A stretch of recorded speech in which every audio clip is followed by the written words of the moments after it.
ಆಮ್ ಆದ್ಮಿ ಪಕ್ಷಕ್ಕೆ ದೊಡ್ಡ ಆಘಾತ ಅಂತ ಹೇಳ್ಬೋದು ಇದು. ಯಾಕಂತ ಹೇಳಿದ್ರೆ ಮೊದಲೇ ಅಂದ್ಕೊಂಡಿದ್ರು ಕೆಲವೊಂದಿಷ್ಟು ವಿಕೆಟ್ಗಳು ಹೋಗುತ್ತೆ ಅಂಥೇಳಿ. ಬಟ್ ಇಷ್ಟರ ಮಟ್ಟಿಗೆ ಪತನ ಆಗುತ್ತೆ ಅಂತ ಅಂದ್ಕೊಂಡಿರಲಿಲ್ಲ. 10 ಜನ MP ಅವರು, 7 ಜನ ಔಟು.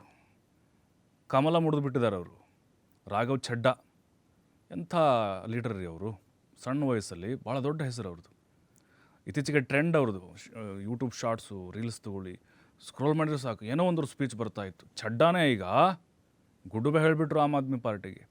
ಏನೋ ಹೊಸ ಪಕ್ಷ ಸ್ಥಾಪನೆ ಮಾಡ್ತಾರೆ ಅಂತ ಎಲ್ಲರೂ ಅಂದ್ಕೊಂಡಿದ್ರೇನೋ, ಆದರೆ BJPಗೆ ಹೋಗ್ತಾರೆ ಅನ್ನುವಂಥ ಚರ್ಚೆಗಳು ಕೂಡ ನಡೀತಾ ಇತ್ತು. ಹಾಗೆಯೇ ಅವರೀಗ BJPಗೆ ಅಧಿಕೃತವಾಗಿ ಸೇರ್ಪಡೆಯಾದರು. ನಿತಿನ್ ನಬೀನ್ ಅವರು BJP ರಾಷ್ಟ್ರೀಯ ಅಧ್ಯಕ್ಷ ಅವರು ಸ್ವಾಗತ ಮಾಡಿದರು. ನೋಡಿ, BJPಗೆ ಒಂದು ರೀತಿ ಬಲ ಅಂತ ಹೇಳ್ಬೋದು. ಯೂತ್ಸ್ ಲೀಡರ್ಸ್, ಒಳ್ಳೊಳ್ಳೆ ನೇಮ್ ಇರುವಂಥವ್ರು, ಫೇಮ್ ಇರುವಂಥವ್ರು ಬರ್ತಾ ಇದ್ದಾರೆ. ಮತ್ತು ಪಂಜಾಬ್ನ ಆಮ್ ಆದ್ಮಿ ಪಕ್ಷಕ್ಕೆ ಇದು ಖಂಡಿತ ಮರ್ಮಾಘಾತ. ನೋಡಿ, ಆಮ್ ಆದ್ಮಿ ಇರೋದೇ 2 ಸ್ಟೇಟಲ್ಲಿ. ಒಂದು ದೆಹಲಿಲಿತ್ತು, ಅದು ಎರಡು ಸಲ ಗೆದ್ದು ಈಗ ಸೋತಿದ್ದಾರೆ BJPಯಲ್ಲಿ. ಪಂಜಾಬಲ್ಲಿ ಇದೆ ಅಷ್ಟೇ. ಈಗ ಪಂಜಾಬ್ ನಾಯಕರೆಲ್ಲರೂ ಕೂಡ, ಆಮೇಲೆ ಕ್ರಿಕೆಟರು, ಮಾಜಿ ಕ್ರಿಕೆಟರ್ ಹರ್ಭಜನ್ ಸಿಂಗು ಅವರು ಕೂಡ ಈಗ BJP ಸೇರ್ಪಡೆಯಾಗಿದ್ದಾರೆ. ಅದರ ಜೊತೆಗೆ ಇನ್ನೂ ಹಲವು ಪ್ರಭಾವಿ ನಾಯಕರು ಕೂಡ BJPಗೆ ಸೇರ್ತೀವಿ ಅಂಥೇಳಿ ಅಧಿಕೃತವಾಗಿ ಘೋಷಣೆ ಮಾಡಿದ್ದಾರೆ. ನೋಡಿ, ಏನು ಛಡ್ಡಾ ಇದ್ದಾರಲ್ವಾ, 2012ರಿಂದಲೂ ಕೂಡ ಪಕ್ಷದಲ್ಲಿದ್ದರವರು.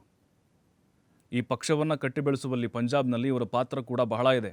2022ರಲ್ಲಿ ಸರ್ಕಾರ ಅಧಿಕಾರಕ್ಕೆ ಬರಲಿಕ್ಕೆ ಪಂಜಾಬ್ನಲ್ಲಿ ಇವರು ಸಂಘಟನೆ ಮಾಡಿದ್ದಾರೆ. ಇನ್ನೂ ಹಲವು ಸಂಸದರು ಕೂಡ ಅವರು ಕೊಡುಗೆಯನ್ನು ಕೊಟ್ಟಿದ್ದಾರೆ.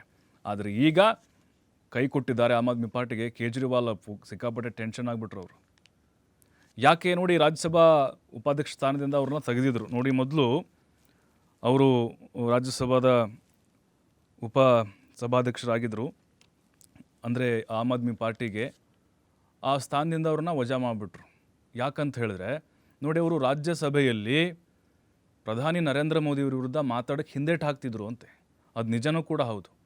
ಪ್ರಧಾನಿಯವರ ವಿರುದ್ಧವಾಗಿ ನಿರರ್ಗಳವಾಗಿ, ಆಕ್ರೋಶಭರಿತರವಾಗಿ ಮಾತಾಡಿದಂಥ ಉದಾಹರಣೆ ಕಾಣಿಸ್ತಾನೆ ಇರಲಿಲ್ಲ.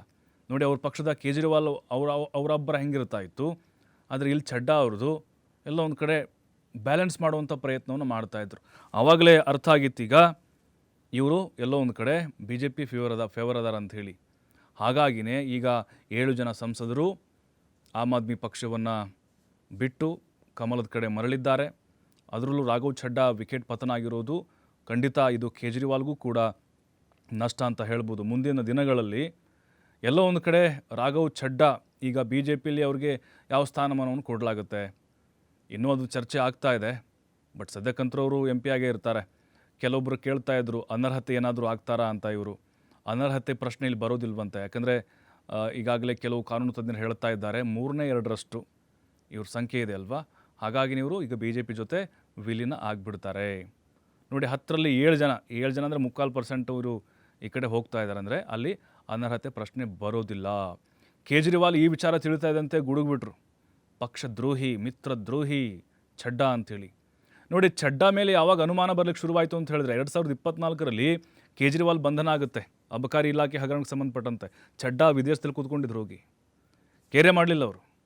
ಆಮೇಲೆ BJP ಸರ್ಕಾರದ ವಿರುದ್ಧ ಓಪನ್ ಸ್ಟೇಟ್ಮೆಂಟ್ ಕೊಡ್ತಾನೆ ಇರಲಿಲ್ಲ ಅವರು. ಹಾಗಾಗಿ ಅವರ ನಡವಳಿಕೆಯೂ ಕೂಡ ಆಮ್ ಆದ್ಮಿ ಪಕ್ಷ ಗಂಭೀರವಾಗಿ ಪರಿಗಣಿಸ್ತು. ಎಲ್ಲೊಂದು ಕಡೆ ಅಡ್ಜಸ್ಟ್ಮೆಂಟ್ ಪಾಲಿಟಿಕ್ಸ್ ಮಾಡ್ತಿದ್ದಾರೆ ಅಂಥೇಳಿ ಆವಾಗಲಿಂದಲೂ ಕೂಡ ಅವ್ರ ಮೇಲೆ ಕಣ್ಣಿಟ್ಟಿತ್ತು. ಹಾಗಾಗಿ ಆ ರಾಜ್ಯಸಭಾದ ಒಂದು ಸ್ಥಾನವನ್ನು ಕೂಡ ಕಿತ್ಕೊಂಡ್ರು. ನಂತರದಲ್ಲಿ ಅವ್ರಿಗೂ ಕೂಡ ಅವಮಾನ ಆಯಿತು ರಾಘವ್ ಛಡ್ಡಾಗೆ. ರಾಘವ್ ಛಡ್ಡಾ ಏನು ಹೇಳ್ತಾ ಇದ್ರು, ಇಲ್ಲ ನಾನು ಒಳ್ಳೆಯ ಮನುಷ್ಯನೇ, ರೈಟ್ ಪರ್ಸನ್, ಬಟ್ ರಾಂಗ್ ಪಾರ್ಟಿಲಿದ್ದೆ ಅಂಥೇಳಿ. ಹಾಗಾಗಿನೇ ಈಗ ನೋಡಬೇಕು ಅವರ ಕರಿಯರ್ ಹೆಂಗೆ ಬಿಲ್ಡ್ ಆಗುತ್ತೆ ಅಂಥೇಳಿ. ಈಗ ಪಂಜಾಬ್ನಲ್ಲಿ 2027ಕ್ಕೆ ವಿಧಾನಸಭಾ ಚುನಾವಣೆ ಬರ್ತಾ ಇದೆ. ಅದರ ದೃಷ್ಟಿಯಿಂದಲೂ ಕೂಡ BJPಗೆ ಒಂದು ರೀತಿ ಆನೆ ಬಲ ಅಂತ ಹೇಳ್ಬೋದು. ನೋಡಿ, ಅದರಲ್ಲೂ ರಾಘವ್ ಛಡ್ಡಾ ಆಗಿದೆ, ಇನ್ನು ಹರ್ಭಜನ್ ಸಿಂಗು, ರಾಜೇಂದ್ರ ಗುಪ್ತಾ, ವಿಕ್ರಮ್ ಸಾಹ್ನಿ, ಆಮೇಲೆ ಸ್ವಾತಿ ಮಲಿವಾಲ್ ಶೀಘ್ರದಲ್ಲಿ ಅವರು ಕೂಡ BJP ಸೇರ್ತಾರೆ. ಅವ್ರದ್ದು ಕೂಡ ದೊಡ್ಡ ಹೆಸರು. ಅಂದರೆ ದೆಹಲಿಯಲ್ಲಿ ಅವರು MP ಆಗಿದ್ದಾರೆ. ಅವರು ಕೂಡ ಈಗ ಗುಡ್ ಬೈ ಹೇಳುವಂಥ ಸಾಧ್ಯತೆಗಳಿದ್ದಾವೆ.